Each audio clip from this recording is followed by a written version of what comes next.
This is my true story. My son was everything to me.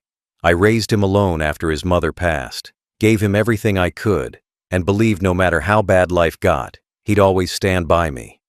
But I was wrong. One summer afternoon, he told me he wanted to take a drive together, just father and son, like old times.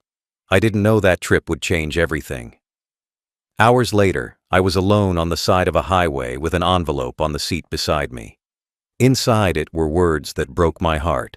Before I tell you, comment where you're watching from and please subscribe so my story can reach more people. It started like any normal afternoon. The sun was high, the highway was quiet, and my son said he wanted to take me for a drive. He told me he missed our old trips, the ones we used to take when he was a kid, when we'd stop for burgers and talk about everything. I believed him. I wanted to believe him. We'd been distant for a while, ever since he'd started struggling with work and money. So when he showed up that morning, smiling for the first time in months, I thought maybe this was his way of trying again. We left the house just after noon. He drove, I sat in the passenger seat, and the old radio played soft country music. The air smelled like summer heat and dust. He didn't talk much, but that wasn't unusual. Sometimes he went quiet when something was on his mind. I asked where we were going, and he said, "Just out for a drive." I didn't think twice. It felt nice, just being there with him again, the way it used to be. We passed familiar roads at first, the small diner, the church with the broken sign, the gas station where I used to buy him candy when he was little.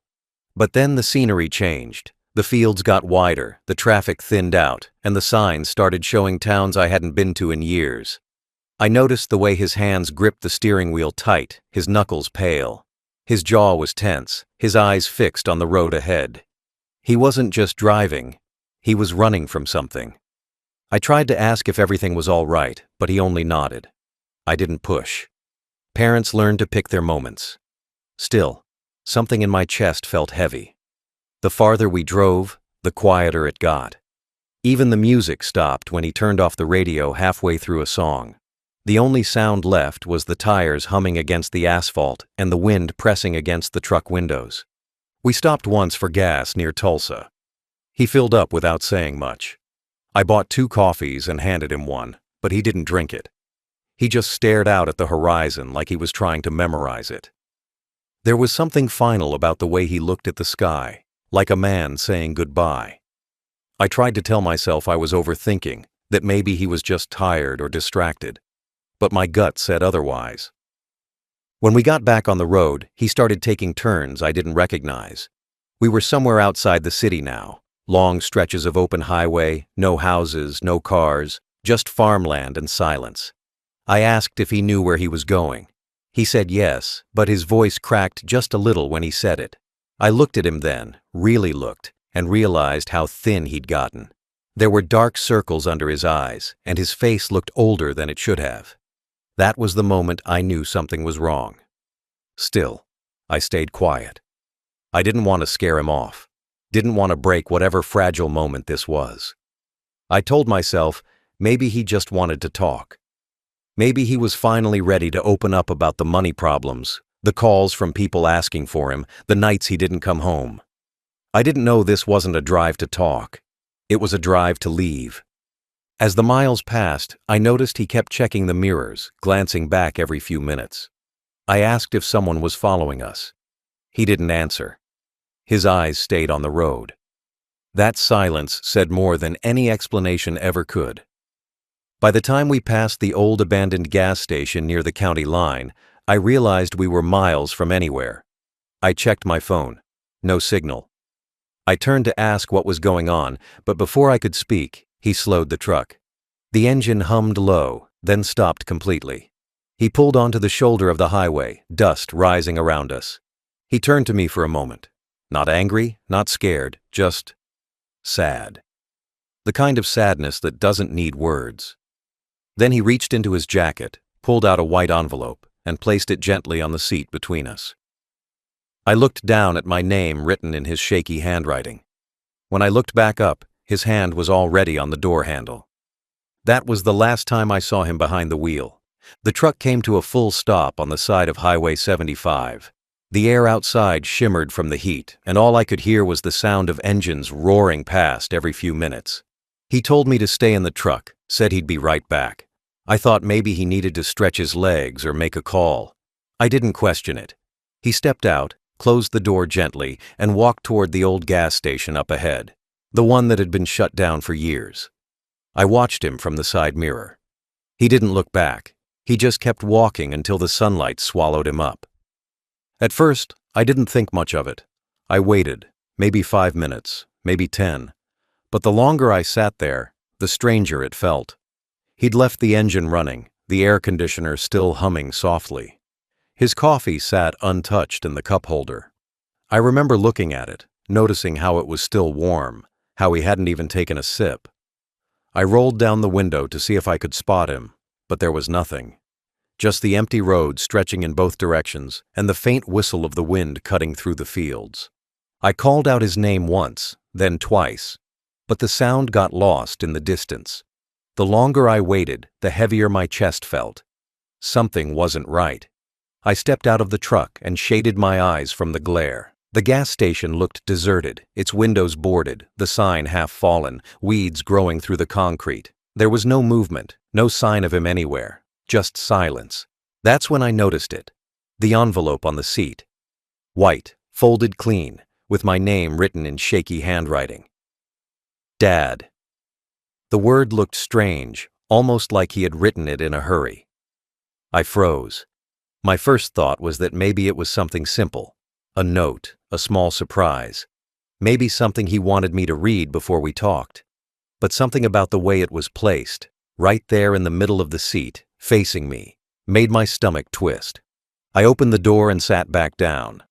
The sun was glaring through the windshield, turning everything too bright to see clearly. I picked up the envelope.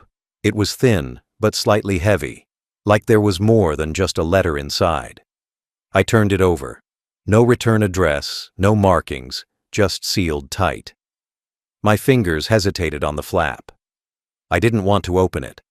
My gut was already telling me whatever was inside would change everything. I waited a few more minutes, hoping he'd come running back to the truck, maybe smiling, maybe saying it was some kind of misunderstanding. But the road stayed empty. Not a single car stopped. Not a single sound came from the old station. I checked my phone again. Still no signal. I was completely alone. The heat inside the truck was starting to rise. I shut off the engine and leaned back, holding the envelope in my hands. My mind went in circles, trying to figure out what had just happened. I thought about how quiet he'd been lately, how distant, how he avoided eye contact whenever I brought up bills or work. I thought about the way he hugged me last week, tighter than usual, longer than normal. At the time, I thought it meant he was getting better. Now I realized it might have been a goodbye. After what felt like an hour, I finally opened the envelope. The first thing I saw was the handwriting. His handwriting. Messy, rushed, uneven. The first line made my throat close. "Forgive me, Dad." My hands started to shake. I could barely read the rest at first, the letters blurring together as my heart pounded. I don't remember breathing much in those moments. The cars passing by sounded far away, like a different world. The seat beside me felt cold, even though the sun was burning through the glass. I just sat there, staring at the words I could barely process. I wanted to believe it was a mistake, that it was a joke or something else entirely. But deep down, I already knew. That envelope wasn't a message. It was a goodbye. And the highway, with its endless stretch of empty road, was the only witness to the moment my son decided to disappear from my life. The envelope trembled in my hands as I pulled out the folded paper inside. My name was written at the top again, and below it, 3 words that stopped my breath cold. "Forgive me, Dad." My vision blurred for a moment. I blinked hard, trying to focus on the writing. The words were uneven, smudged in places, like they'd been written in a rush, or maybe with tears on the page. I could still smell the faint scent of engine oil on the paper. His hands always smelled like that. He'd written it recently, maybe even that morning. The letter wasn't long, but every line hit like a blow. He said he was sorry for everything. Sorry for the lies, the fights, the years he'd wasted trying to prove he didn't need help. He said he'd made too many mistakes, that he'd gone too far into something he couldn't get out of. I read those words over and over. I messed up, Dad. I can't fix it this time. My chest tightened. I wanted to shout, to scream, to tell him he didn't have to run, but he wasn't there to hear me. He wrote about the people he'd been dealing with, the wrong people. He said it started small, loans, favors, a few bad bets. Then it grew into something bigger. He owed money to men who didn't forgive easily. He'd tried to keep it from me, tried to protect me, but now it had gone too far. He said he'd sold everything he had, his truck, his tools, even the old watch his mother gave him. He wanted to make things right, but he couldn't see a way out. Then, in the middle of the letter, I saw a folded slip of paper taped inside. A bank receipt. I pulled it out carefully. It was a deposit receipt. $42,300. The account name at the top was mine. My hands froze. I didn't understand at first. He'd transferred what was left of his money, all of it, into my account. I stared at the date. It had been done that morning, before the drive. He'd planned it. This wasn't something that happened in a moment of panic. He'd prepared for it. I went back to the letter. He wrote, I wanted to leave you something, Dad. Not because money can fix what I broke, but because I don't want you to feel like I left you with nothing. My throat burned. The words started to blur again. He told me he'd thought about coming clean, about going to the police, but said the people after him wouldn't stop there. He said they'd come for him, and maybe for anyone connected to him. You'll be safer if I'm gone, he wrote. Every line after that felt heavier. He told me not to blame myself, that none of it was my fault, that I'd done everything a father could do. He said I was the only good thing in his life that ever stayed constant. The last line was short. If you ever forgive me, know that I tried to make it right in the only way I could. I sat there in the truck for a long time, reading the letter again and again until the sun started to set. The traffic had thinned out, the sound of cars fading into the distance. I looked at the empty road where he'd disappeared, half expecting to see him walking back. But the horizon stayed still. I wanted to believe he was alive somewhere, that maybe he just needed to run for a while. But deep down, I knew the truth. The kind of letter that starts with "forgive me" doesn't end with coming home. The paper in my hands felt heavier than anything I'd ever held. Every word was a piece of him, a mixture of guilt and love, written by a man who'd lost everything but still thought about his father in the end. I folded the letter carefully and placed it back into the envelope. The air was still, but the silence felt deafening. I wanted to call the police, call someone, but all I could do was sit there and stare at that small envelope with my name on it. It was the last thing he ever gave me, and the only thing I didn't know how to let go of. I kept reading the same lines over and over again, as if maybe the words would change if I looked at them long enough. They didn't. Each sentence felt heavier than the last. He wrote like a man who'd already made peace with something I couldn't yet face. He said he had gotten in too deep, gambling, debts, people who didn't forgive. He said he tried to fix it, but every time he did, it only got worse. He talked about losing his apartment, selling his car, and working odd jobs just to stay ahead. He said every step he took to dig himself out only buried him further. He didn't make excuses. That's what broke me the most. There was no blame, no anger, just confession. He wrote that he was tired of hiding, tired of pretending everything was fine when it wasn't. He said he knew I saw it in his face, the worry, the fear, the way he avoided my eyes every time he came over. He said he didn't want me to see what he'd become, a man who couldn't even save himself.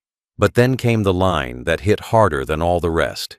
You gave me everything, Dad, and I still threw it all away. I couldn't breathe for a moment after that. My eyes stung, and my chest felt like it was caving in. I wanted to tell him it wasn't true, that no father expects perfection, that I would have helped him if he'd just told me. But the letter wasn't asking for advice. It was goodbye. Halfway through the page, the handwriting started to wobble, like his hand had been shaking. He said he had made one last decision, to sell everything he owned and transfer what was left to me. The receipt was proof. He wrote that he didn't want me to struggle in my old age, that he wanted to make sure I'd have something even if he couldn't be around. "It's not much," he wrote, "but it's all I have left. I hope it helps you more than it ever helped me." There was another line below that, one that made my throat tighten so hard I could barely swallow. "I know I wasn't a good son, but I still want to be remembered as yours." That was the moment I broke. I pressed the paper to my chest and just sat there in that silent truck, the highway stretching out ahead like a road to nowhere. It wasn't about the money. It wasn't about forgiveness. It was about a man who thought disappearing was the only way to save his father from pain. That's what tore me apart. The thought that he believed leaving was an act of love. I unfolded the letter again, searching for something more, some hint about where he was going, but there was nothing. Just that same phrase near the bottom. "Don't look for me. Just remember me." He had planned it all. The drive, the stop, the envelope, even the timing. He wanted me to find the letter only after he was gone far enough not to be found. I sat there for hours.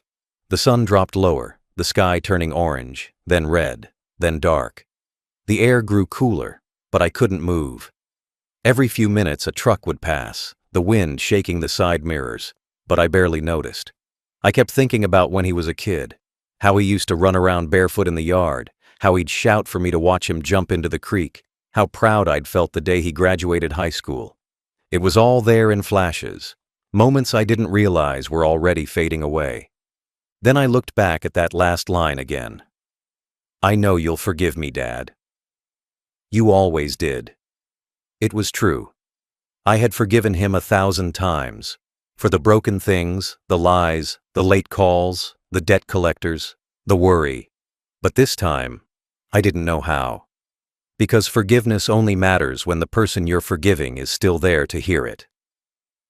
I folded the letter one last time and placed it carefully back in the envelope. The wind had started to blow harder outside, dust swirling across the highway. I didn't know what to do next. I didn't even know where to go. All I knew was that somewhere out there, my son was either running from danger or from himself. And either way, he was gone. I sat there inside that truck, holding the letter like it was alive. The wind outside made the door rattle, and every passing truck sent a shiver through the metal. I didn't know what to do. My son had just vanished, and the only thing he left behind was that note and a receipt that didn't make sense anymore. The silence was the worst part. No voice, no footsteps, no sound except the steady hum of the engine that I hadn't turned off yet. I looked at the empty seat beside me, half expecting him to come walking back any second, saying it was all just a mistake. But no one came. The longer I waited, the more real it became. I turned off the engine and stepped outside. The sun was high now, the heat pressing down like a weight. My shirt stuck to my back and sweat ran into my eyes. But I couldn't move. I just stood there staring at the road. Miles of asphalt stretching into the distance with no sign of him. Cars passed now and then, their drivers glancing for a moment before speeding up again. No one stopped. No one asked if I was okay. Maybe they saw an old man standing by a truck and assumed I didn't need help. I looked down at the letter again, reading the first words over and over. "Forgive me, Dad." I'd seen a lot of things in my life, but nothing prepared me for this kind of pain. It wasn't sharp or sudden. It was heavy, slow, and endless. It sank into my chest like a stone and stayed there. I wanted to scream his name into the wind, but my voice wouldn't come out. My hands were trembling too hard to even hold the paper steady. I sat back inside the truck and tried to think. Should I call the police? Should I drive toward town? Should I wait? Every idea felt useless. He could have gone anywhere. I checked my phone. No signal. I tried turning on the radio, hoping for noise, but even that came through static. It felt like the world had gone quiet on purpose. The air inside the truck grew hotter. I opened the window halfway, but the air that came in felt dry and stale. My throat hurt, and my heart wouldn't slow down. I thought about all the things I never said, how proud I was of him, how much I loved him no matter what. I thought about how he used to call me old man and laugh when I tried to fix his car. All those moments came rushing back like a movie I couldn't stop watching. The letter was still in my lap, creased now from my shaking hands. I read the last few lines again. He had written, "I know you'll hate me at first, but maybe one day you'll understand." I didn't hate him. I couldn't. I just didn't understand why he thought leaving me like that was the right thing to do. He could have told me anything, even the worst truth, and I would have helped him. That's what fathers do. The noise of the highway faded as I sat there longer. A bird landed on the hood, pecked once, then flew away. The gas station sign creaked in the distance, half bent from rust. Everything felt still, like the world had paused for just me. My stomach ached, but I couldn't eat, couldn't drink, couldn't move. I kept thinking maybe this was all some strange dream. Maybe I'd wake up and see him knocking on the window with that grin he used to wear. But the empty road said otherwise. After a long while, I noticed the gas gauge, nearly empty. I knew I couldn't stay there forever. I turned the key, but the truck coughed before starting. The sound snapped me out of whatever daze I'd been in. I realized how dangerous it was sitting alone on the highway like that. Still, I didn't drive right away. I looked at the seat again, at the envelope, now faintly wrinkled and spotted from my sweat. I placed it gently in the glove box and closed it slowly. Then I whispered to the empty seat beside me, even though no one could hear, "I'll find you, son." Then I pulled back onto the road. The sun was starting to dip, the sky glowing orange. Every mile I drove away from that spot felt like leaving a piece of myself behind. The silence in the truck was deafening. The world kept moving, but mine had stopped. And somewhere out there, my son was alone. Maybe alive, maybe not. All I knew was that nothing would ever be the same again. That night, I drove straight to the nearest town, a small place called Henrietta. The lights looked blurry through my windshield, partly from the dust, partly from my tears. I parked outside the sheriff's office and sat there for a few minutes before I could even open the door. My legs felt weak, and my hands were still trembling from the hours on the road. When I finally went inside, the room smelled like coffee and paper. A young deputy looked up from his desk, surprised to see an old man standing there at nearly midnight. I told him my son was missing. He asked when I'd last seen him, and when I said, "About 8 hours ago," he sighed. He said, "Adults have the right to disappear if they want to." I placed the letter on the desk and told him to read it. He read it slowly, and I saw his face change. His tone softened. He said they'd file a missing person report and start looking. They took down his name, age, and last known address. They asked if I had a recent photo. I pulled one from my wallet. It was from his 30th birthday, the one where he pretended not to want a cake. He was smiling wide, arm around me, holding up a bottle of beer. The deputy nodded and made a copy. He said they'd alert nearby counties, bus stations, motels, anywhere he might show up. But even he didn't sound convinced. I went back to my truck and just sat there. The parking lot was quiet, except for the hum of a streetlight above me. I stared at the sheriff's door for a while, hoping someone would come running out saying they found him already. No one did. I spent the night in that truck, my back aching, my mind racing.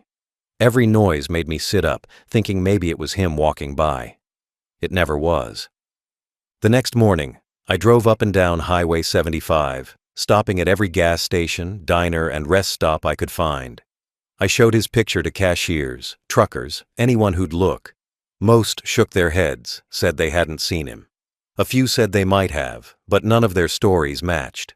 One woman at a diner said she thought she'd seen someone like him buying coffee the day before, alone, looking tired. That small detail gave me hope, even if it might not have been true. I called hospitals across Oklahoma and Kansas. Each time the phone rang, I prayed and dreaded the answer at the same time. None had him listed. I even called the bank, thinking maybe he'd left a clue with that transfer. The clerk confirmed the deposit. It was real, and it had come from his personal account. But after that, the account was closed. Empty. Gone. The sheriff called me 2 days later to say they'd checked surveillance footage from nearby highways and stations. His truck was caught on camera near Tulsa around 5 p.m. the day he left me. After that, nothing. No transactions, no sightings, no trace. It was like he vanished between 1 mile marker and the next. The deputy said it was possible he'd changed his name, taken cash, and moved on. People do it more often than we think, he said. But not my son, not the boy who used to laugh in the backyard and fix cars on weekends. After a week, I went home. The house felt wrong without him. His old room still smelled faintly of motor oil and soap. His jacket hung by the door. I sat on his bed and stared at the dent in the mattress from where he used to sleep as a kid. It felt like sitting beside a ghost that hadn't died yet. Days turned into weeks. I kept in touch with the sheriff's office, but they stopped calling back after a while. The case stayed open, but there was nothing new to report. I checked my mailbox every morning, hoping for a letter or a sign, anything. But all I got were bills and silence. I started to drive that same highway every Sunday, stopping at the same spot where he left me. I'd sit there for hours, staring down the road, waiting for a truck to appear. Sometimes I'd imagine hearing his voice. Other times I'd see a shadow in the distance that looked like him. But it was always just another traveler passing by. I began to realize that the road wasn't going to give him back. No one was. Still, I couldn't stop searching. A father never stops looking, even when there's nothing left to find. The days that followed felt like one long stretch of the same hour. Morning and night blended together.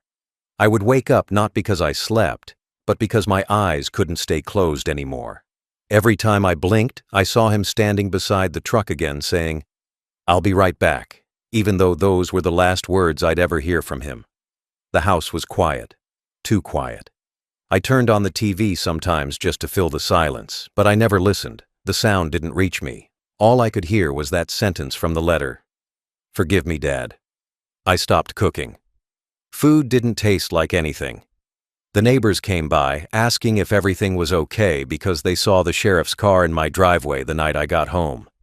I said it was family business, and they nodded like they understood. But no one did. Every night, I'd sit by the window waiting for headlights that never appeared. I left the porch light on, just in case he found his way back in the dark. I told myself that if he ever came home, I wouldn't be angry. I'd just open the door and hug him. But days passed, and the light burned for no one. I went through his things, not because I wanted to, but because I didn't know what else to do. His tools were still in the garage, lined up like he'd just used them. His jacket was hanging by the back door, dusty but still holding his smell, motor oil and cigarettes. I found an old box under his bed filled with letters, most unopened. Bills, overdue notices, threats from lenders, things he never told me about. The dates went back years.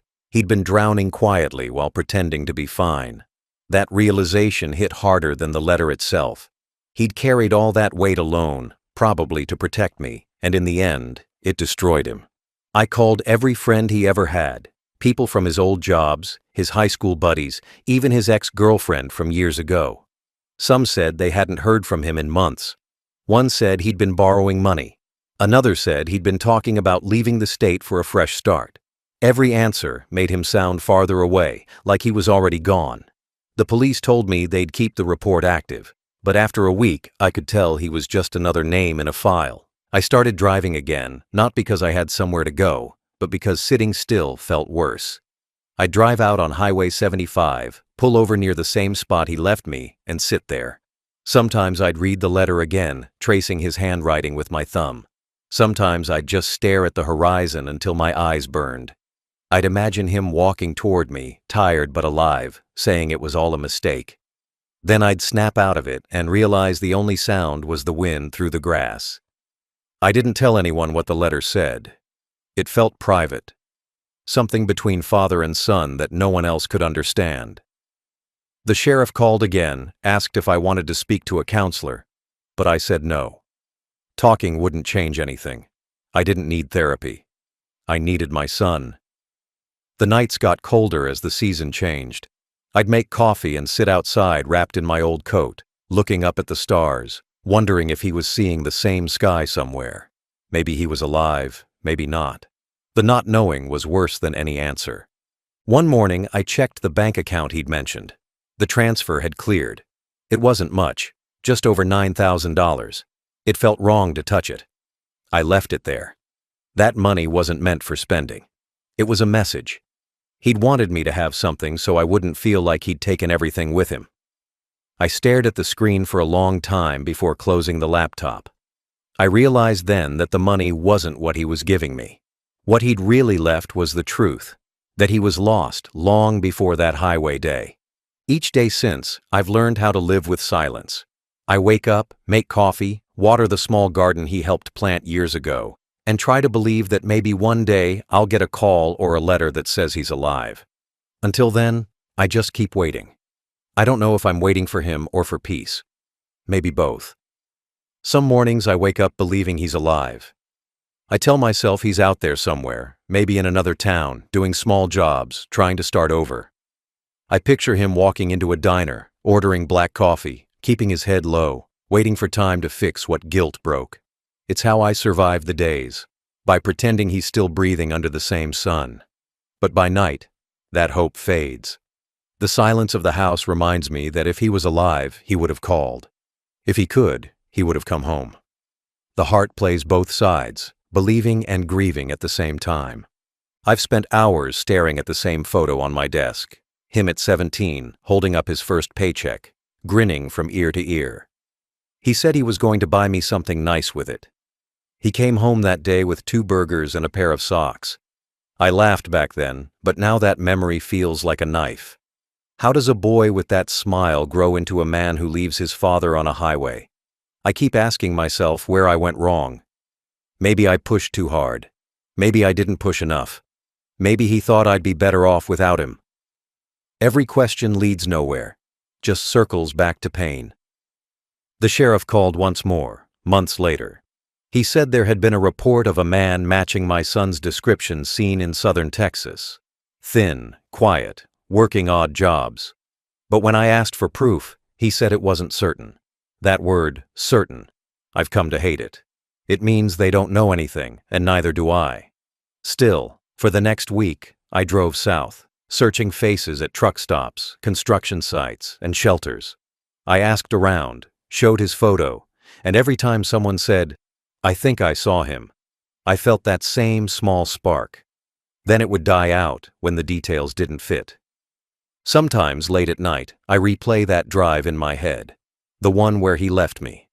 I wonder if he cried while he wrote that letter. I wonder if he looked back at me in the rearview mirror. I wonder if he meant to disappear, or if something happened after he drove away. The questions never stop. They eat away at the quiet. I can't even drive past an empty highway without feeling my chest tighten.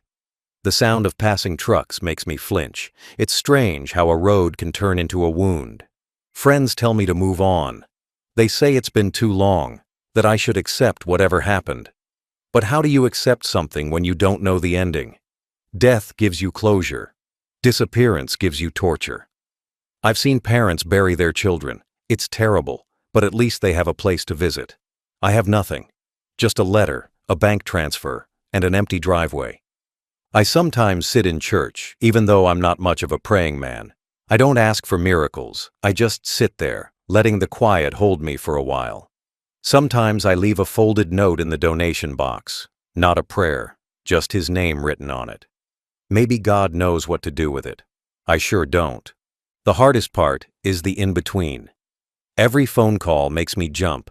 Every knock on the door freezes my heart. I've imagined the moment he comes back hundreds of times. I see him standing there, thinner, older, but alive.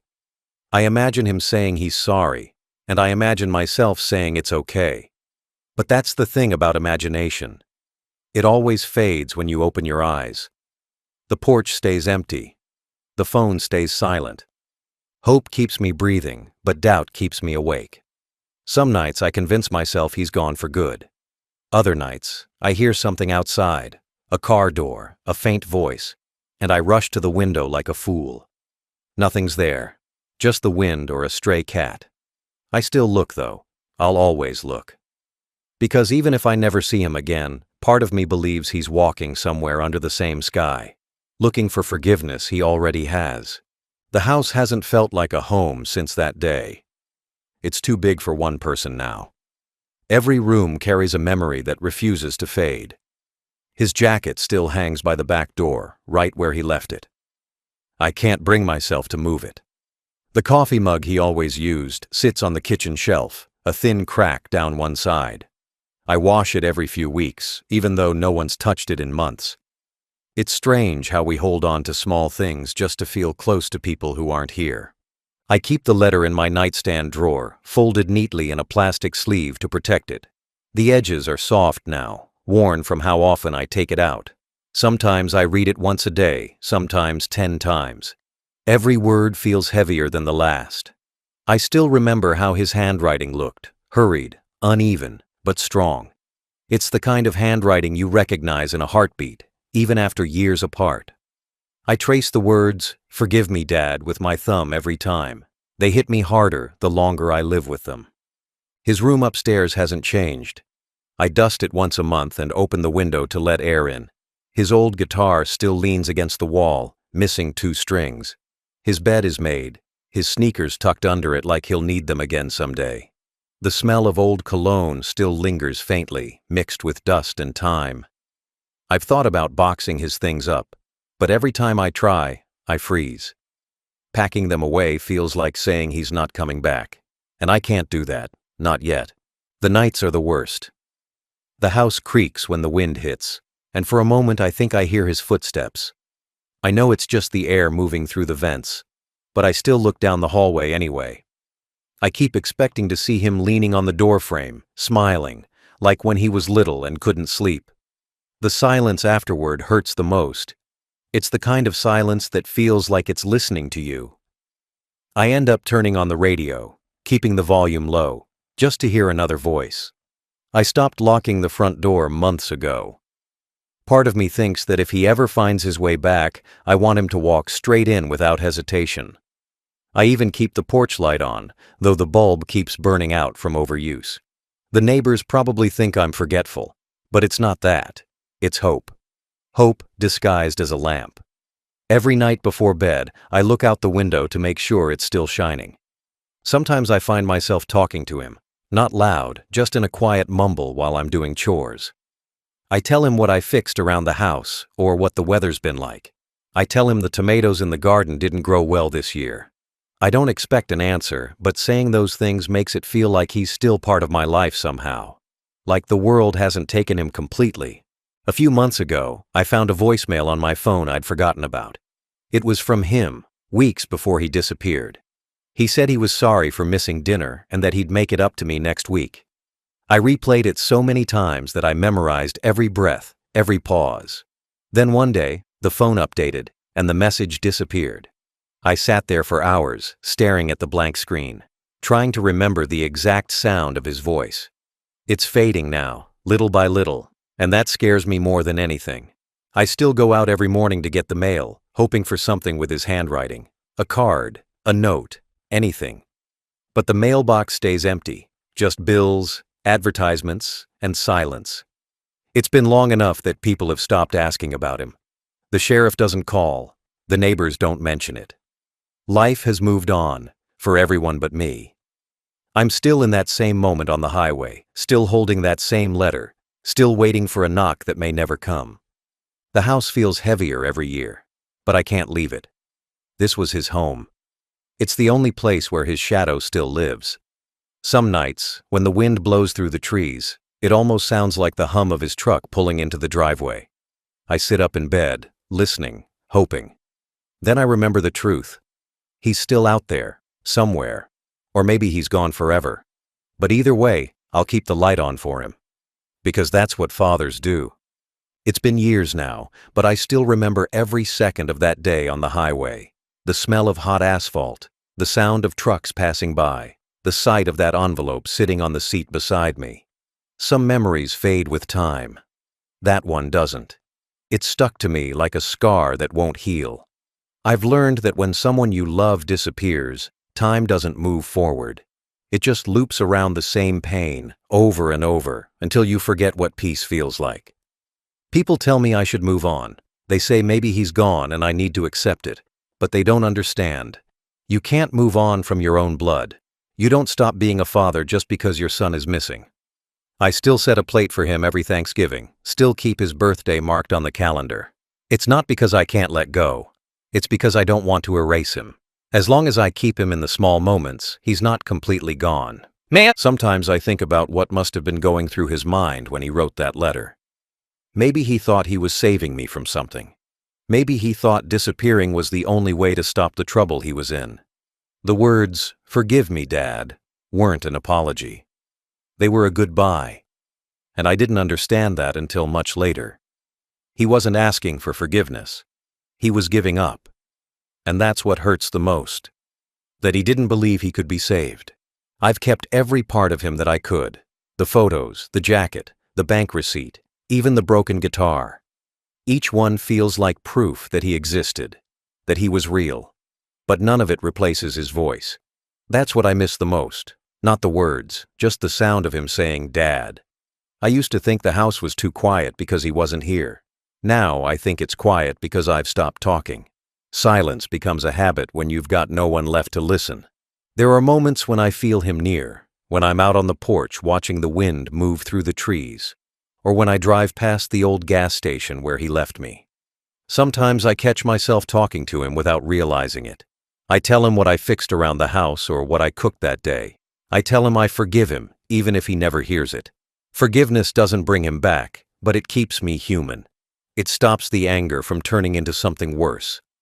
I still visit that same highway once a year, the same spot where it all happened. I park the truck, step out, and stand by the road.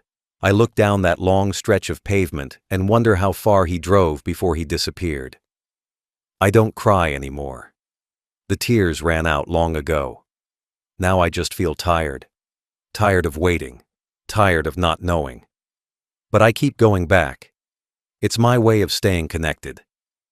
That road took my son, but it also gave me the last piece of him I'll ever have. Life goes on, they say.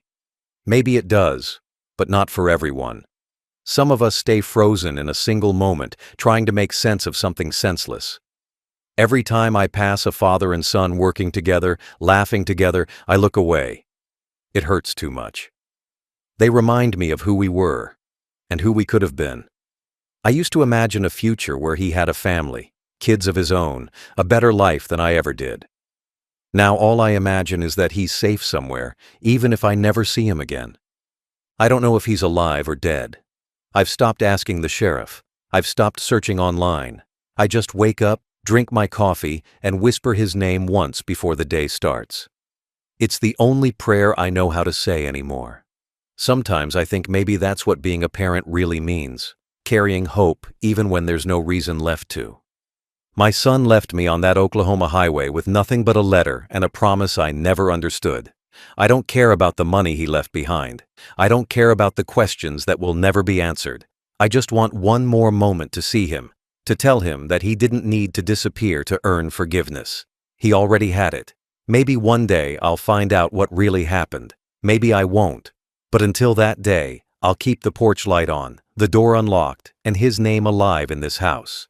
Because a father's love doesn't end on the highway. It waits for the road to bring his child home.